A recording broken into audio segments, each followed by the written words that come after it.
win a major event at the home of golf. It doesn't get too much better than that. And then to play my first Open, Walker Cup, and then play in the Eisenhower for Scotland, like that's kind of the holy grail of a year for an amateur golfer, you know? Cammy Adam, DP World Tour player. That sounds kind of cool, doesn't it? Yeah, it's definitely new. Still getting used to it, but it's pretty cool. We're sad to see you go from Scottish golf. Your amateur career is at an end now. You've got the next chapter to write as a professional. How does it feel ahead of your debut? Yeah, I mean, I'm buzzing, you know, to get out there and get started. It'll be my first time in Australia. It's a pretty cool place to go and start your professional career. Yeah, I'm really excited to get out there and get going. So it kicks off for you, as you say, in Australia. You then get a few events before Christmas. A good chance to make an early impression. Yeah, I mean that's always the goal, you know. I think with my status, it's great status, but I'm not in everything. So the 4 weeks before Christmas, it's just a great opportunity to go and kind of get my foot in the door early on and allow myself to push forward early next year. We'll come back a little bit later on and talk about the future, but if you don't mind, can we take a little trip down memory lane with your amateur career? Can you remember your first involvement with the national setup and just how it felt to be in that position? Yeah, I think I played in like an under 16 kind of exhibition match against England at Rockcliffe Hall, I think. When I was 13, maybe 14. It was just after I played my first Scottish golf event. It was like a junior tour when junior tour was run by Scottish Golf back in the day. At Glencourse. And yeah, I remember going into England with all the guys and playing against England, and I was very young compared to a lot of the guys there, so it was an exciting experience. And from that point on, was it golf and only golf? Because you had a chance to be a footballer, a little bird tells me. You could have been starring for Hibs rather than heading out onto the DP World Tour. It was probably about that point where I was changing. Feels like so long ago now. But it was probably about there where probably stopped by the time I was like 14. And then, yeah, golf was kind of going in one direction. You still got the Hibs head cover on your driver though. So that keeps that link to the high Bs. Do you remember your first Scottish golf event then? You're talking about playing in the international match against England, but do you remember the nerves? Do you remember the excitement when you, as a kid, as a junior, when you go out and play that first event? The thing that I found with golf is it's always the same. Like there's always new things to be nervous for, you know, like the same nerves that I felt throughout my career just come at different spots when you kind of gradually progress through like your first national event, your first time getting capped. By the time you've been capped a few times, you don't feel the same nerves there, but then getting capped for GB&I, like you kind of feel those nerves there. And it's just like, it's all a big gradual thing. There's always the next step in your life that is an unknown that you'll get nervous for, and kind of once you get experience in different areas, you become more comfortable. If I can take you back to a particular week in your amateur career, back to the summer of 23, quite memorable week for you in the Highlands, up at Tain and Royal Dornoch. Just to set the scene, you played Tain and Royal Dornoch in the qualifiers, and you shot a course record on both courses, and then marched all the way through to win in a final against your good friend Gregor Tate. I mean, when you look back at that week now, is that almost the best golf of your career you played that week? Yeah, it's definitely up there. You know, it was a big turning point for my amateur career. Kind of, I come back from a solid fall and spring in the States and didn't play great kind of over here through the summer, and then ended up going on holiday the week before and was just kind of like, I'm just going to go and turn up and see what happens. And then it kind of just all did happen. But it definitely kind of was a turning point for me in getting back into the kind of the right trajectory within kind of my amateur career, and gave me a good kind of push to get back out to the States and have a good fall when I went back out. Can you put your finger on what worked that week?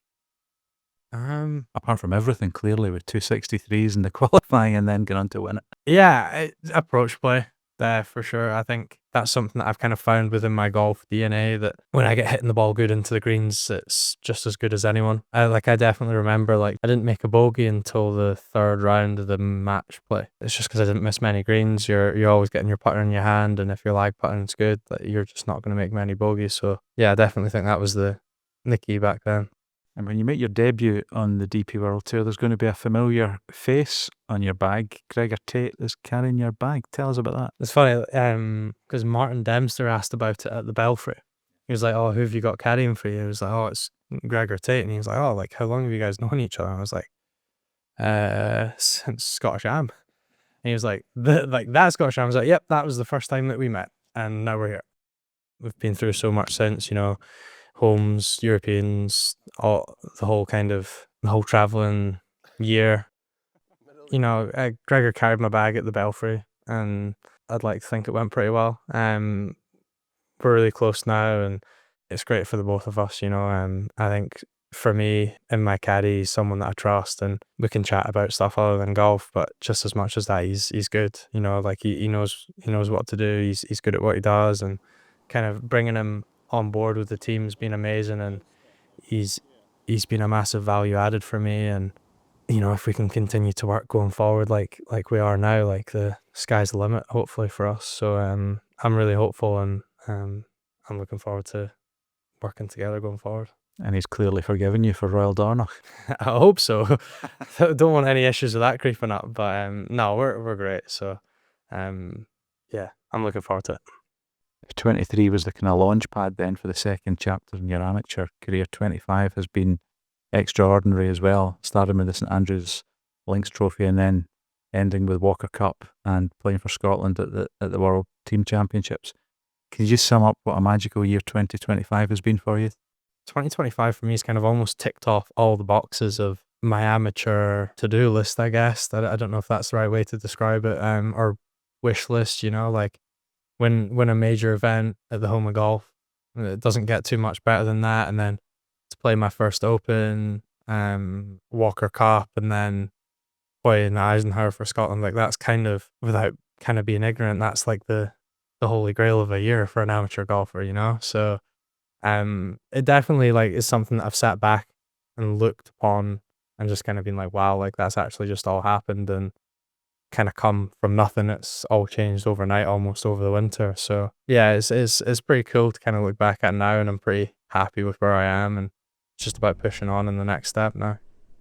Absolutely, pushing on as a professional. But you got a taste for that in 25 as well, as you say, playing the Open at Royal Portrush. What was that week like for you? Because a lot of spotlight on you and Conor Graham, who made it through as well. You played practice rounds with Bob McIntyre, who I know you've got a close relationship with. What was that week like now when you look back at the whole circus, if you like, that goes with an Open Championship?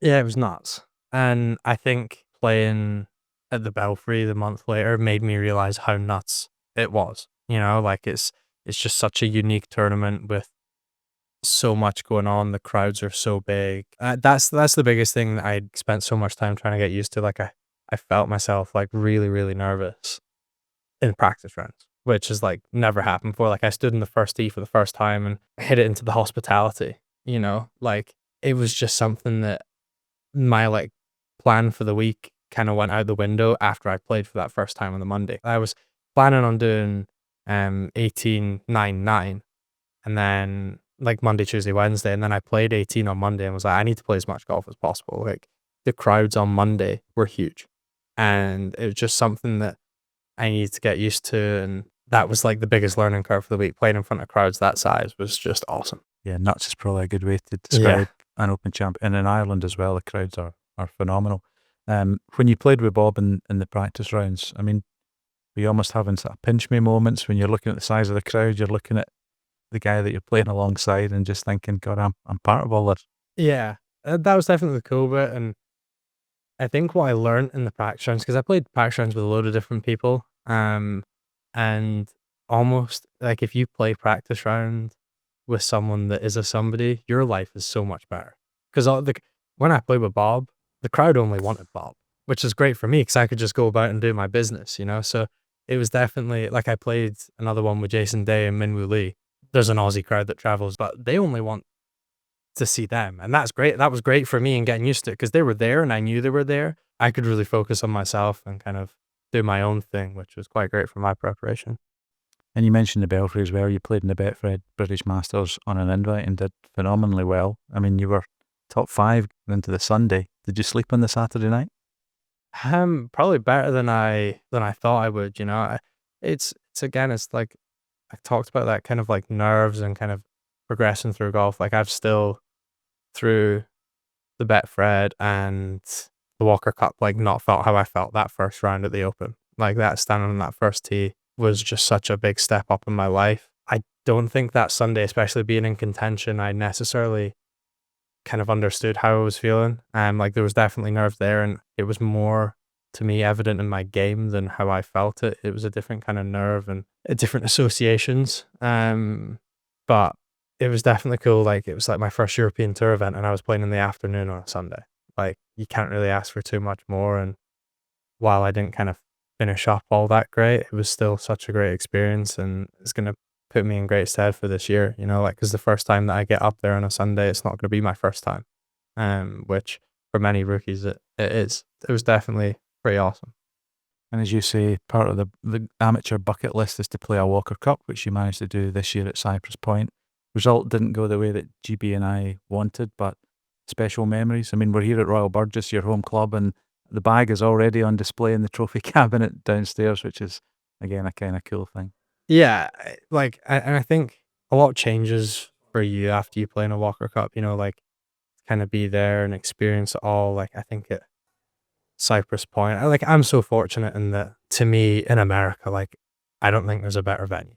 Like Cypress Point is just the best of the best, and we had a great team, and until the Sunday it was a really great match, and we were all really gutted just in the manner that it all happened, but it was such a cool experience and something that I'll never forget.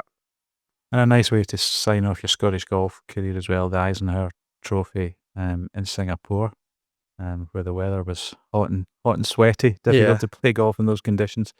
But you were part of the team, finished tied 7th, which at least guarantees Scotland a place in the next Eisenhower Trophy. So a sweet way to sign off your amateur career. Yeah, definitely. It's like leaving it in a better place than it was before, if that kind of ever makes sense for golf, giving the guys an opportunity to go and play in Eisenhower in a couple of years, guaranteeing that opportunity because they can qualify in many ways, but now they don't need to worry about that. It was definitely a cool week, get to do it with people that I've done my whole journey with and finish off together. It was pretty awesome.